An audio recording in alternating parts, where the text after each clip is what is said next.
They don't even understand that you can sit down and expect between a certain time window of a beginning and an ending, there will be a trade form between this time and that time. It will absolutely form. My model will be in that 60 minutes. It's absolutely going to be there, and I'm here for it.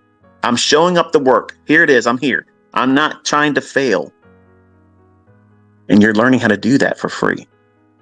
And you're seeing your brothers and sisters in this community making bank, real money, not demo dollars.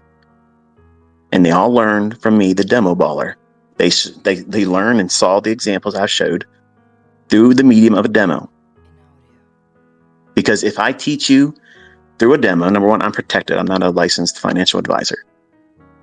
And the people that did the math on this and figured out, well, you know, if this stuff works in a demo and I can get good at it consistently with a demo, there might be a day where I wake up and say, let me try it with real money. And you did that on your own. And all the success is yours.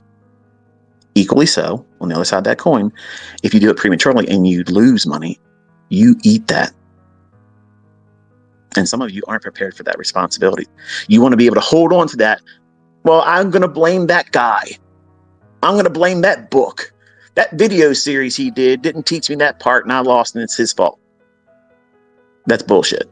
That's somebody that's not equipped to do this because you're going to lose money. You're going to absolutely, guaranteed, no matter what you trade with, you're going to lose money. Nobody does it 100%. And you have to be prepared for that. Or welcome and invite failure. Don't rush to get through that funded combine challenge. Okay. It's literally laughable. And I keep reminding my son, look, these things that you try to do, they're not working for you because you're trying to push too hard. You're not listening.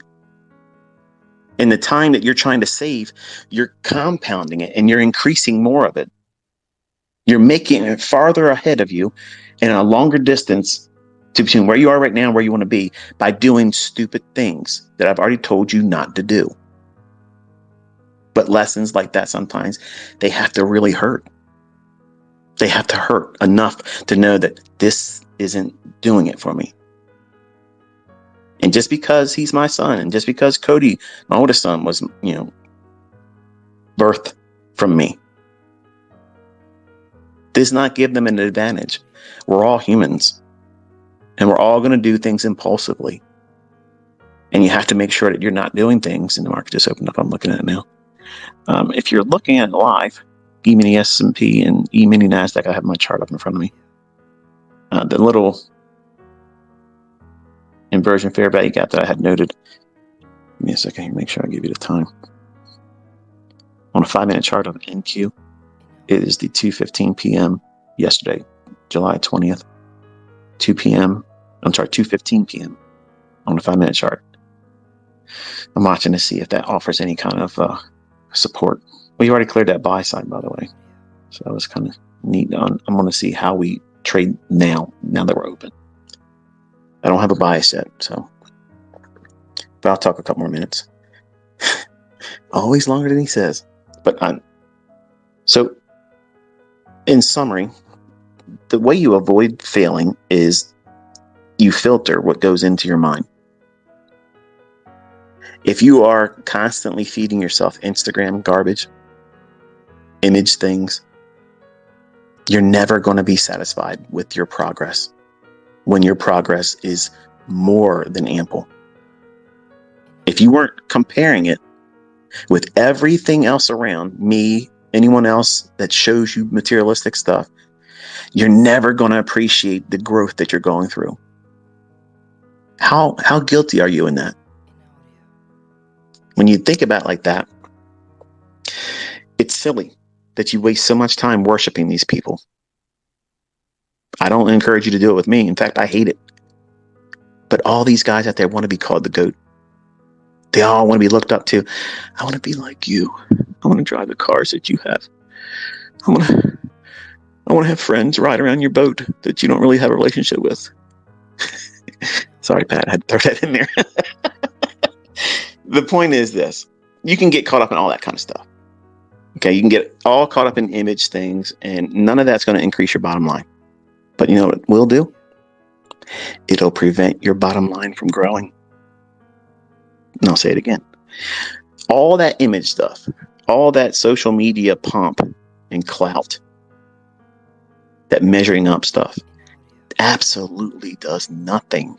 Does nothing for taxable income. Doesn't do anything but make it harder to obtain. Because you're chasing image. You're pursuing image. There was a soda commercial years ago. Image is nothing, obey your thirst. That's actually a really good slogan for right now. Image is nothing. Obey your thirst. What's your thirst? Success. You want to be able to get out of that cubicle. You don't want to be in that mundane job. You don't want to be doing those jobs, plural, for some of you. You want a better life. You want a better life for your kids, your family tree. None of that will happen by looking at people on social media. You're chasing an image with people that don't even know how to manage their money correctly. Spending frivolously on dumb stuff instead of securing passive income, securing generational wealth, all the while not gambling, all the while building an empire quietly, drawing no special attention to yourself. That's the way you do it. And I'm going to go back to that type of lifestyle in November. So you can do all your polls and question what's the odds of this guy I'm not going to be on Twitter in November. I'm not. There isn't going to be a future mentorship. I'm not opening up mentorship later on. I'm not going to have to come back and pick up more money because I'm broke. I'm not going to be broke. I don't ever need to trade ever again, folks. I want you to understand this. For the people that constantly say this shit, I've never seen anybody that's so rich that they can't trade anymore. They don't need to trade anymore. I'm fucking loaded. I don't need to take a trade ever again. I don't need to do it.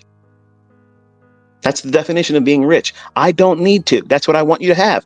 I don't need to go to work. I don't need to worry about bills. I don't need to worry about if I'm going to get fired. I don't need to worry about making medical payments on insurance because it's too fucking high and it's all a fraud, scam, Obamacare bullshit. All these pressures that everybody has. I don't want you to have any of that stuff. If you just listen to me and take the time to investigate everything, it's there in the chart. It's always there. It's not morphing into something hiding from you. It's there. But you have something else in front of you that's distracting you. Image, fear, greed. What's your thirst? Image is nothing. Obey your thirst. The thirst is independence. Financially independent.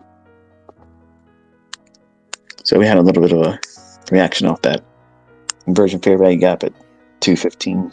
5-minute chart on NASDAQ. That Fvg, that little blue fair value gap I highlighted on the chart I sent this morning on Twitter. I think that's 12:20 p.m. yesterday at July 20th on a 5-minute chart. I'm watching to see if we can reach up into that. If we go back below the inversion fair value gap, then my attention would go to 15,580. And if we accelerate through that, then I would be interested in the sell side that I mentioned on the chart that I shared. But other than that, still no bias. But the point in this discussion was to just remind you that you're human, you're going to make mistakes, and you're going to do things incorrectly, and it's normal to do that in the beginning. But minor setbacks, growing pains, stop losses that get hit, and you result in a monetary loss, whether it be demo or your combine or your funded account taking a hit. That's all normal. There's nothing to be afraid of. That's something more than it is. It's a simple tax. It's all it is. You are going to be taxed, period. You can't escape it. You're going to have losses. You're going to have losing trades. You're going to miss opportunities, and you're going to have real shit happen in the real world. And when it does, it fucks you up in your head, and you should not be trading. Period. I'm practicing what I preach. I know my tendencies is very much about replacing an uncomfortable state of mind. And many times I'm in an uncomfortable state of mind every single day. My mood swings are violent sometimes, and they have been extremely violent. I can't change it. I can't bring her back. And the closest thing I can do is to get two more to spend more time loving and caring for and inviting into our family. A pet to me is a family member. Waking up and you don't see that part of your family anymore, and you expect to. It hurts. And that hurt, that pain, it's with me all day long. So it's inviting me to go in to do things that would make me feel better. And when I had to get off of social media yesterday because I saw all these fucking asshats out there talking stupid shit, trying to get attention because they mentioned my name. That is the invitation for me to do things that I know won't give me the result I'm looking for. As much as, and if I was in a better state of mind, I'd be out there, toying with them. But I'm hurting right now, so I can't allow that. And you have to be mindful of that in your own trading, in your own personal life. You're going through stuff, and it's going to happen. You're going to lose someone. You're going to, maybe not have someone, and you are lonely. You want to get with someone. You want to start a relationship, and you're not having any success with it. All those things are perfect invitations for you to go out there and fail. Not right away, but that one thing that you do wrong, and you have a loss in trading, you'll amplify it. You'll nurture it and give it more attention, more of the same rotten fruit. More losses, regret. And this is going to feed itself. And that will push you right into, I can't do this anymore, I got to stop.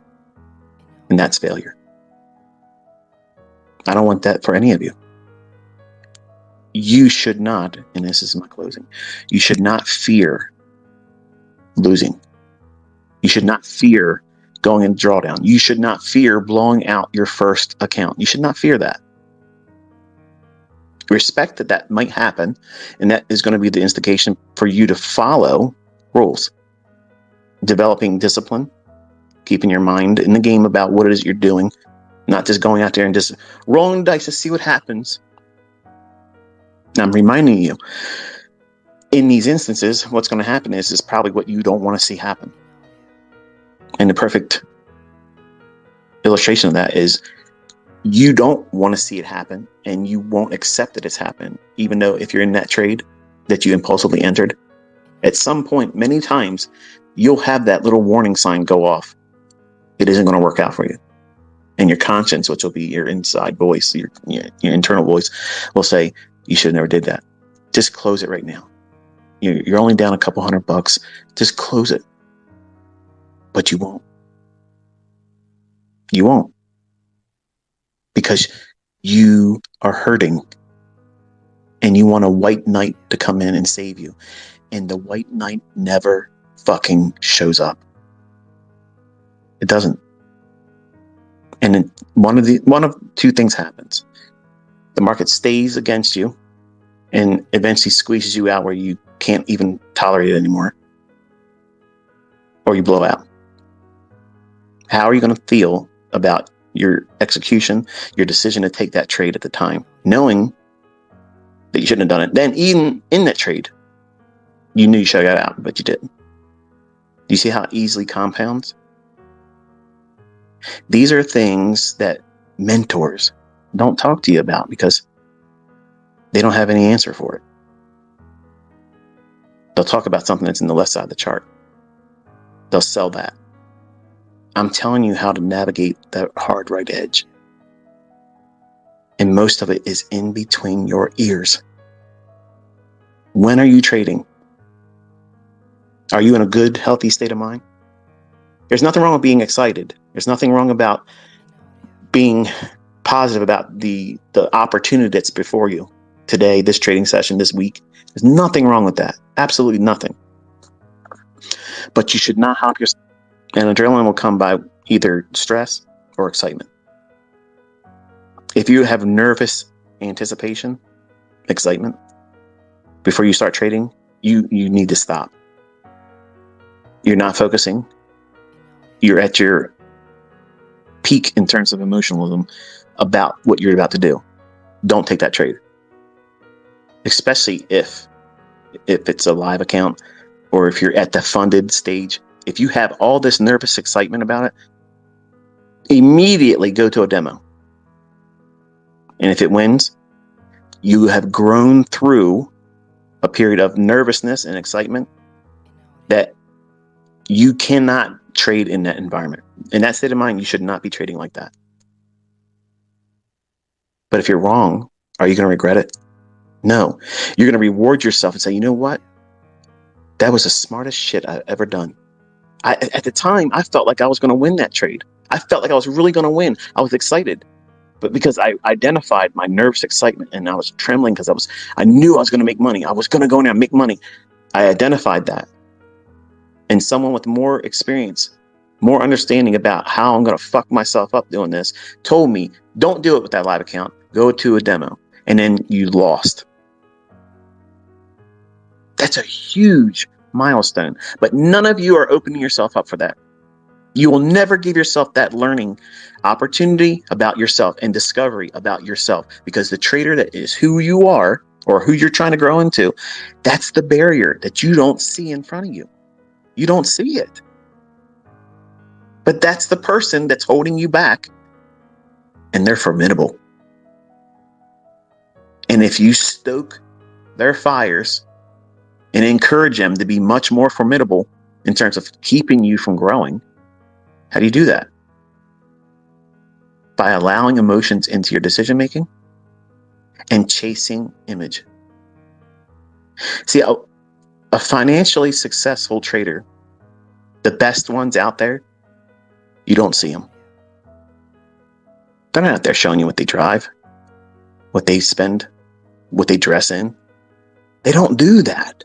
They don't do those things. They're busy living their life, managing themselves. How do you manage yourself? None of you have the right to know what I do with my day-to-day. None of you do. It's never been my goal to ever have that.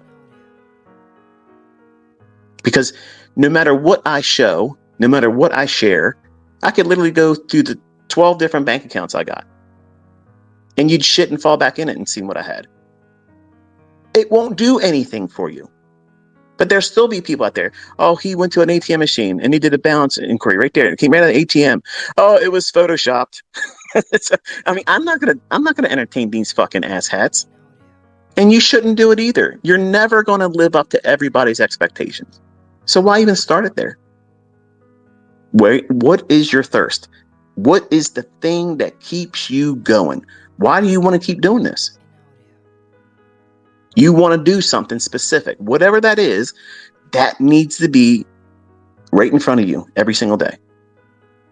I am learning how to do this so that way I can pay for my college tuition. I can go to this specific Ivy League college and pursue my educational desires.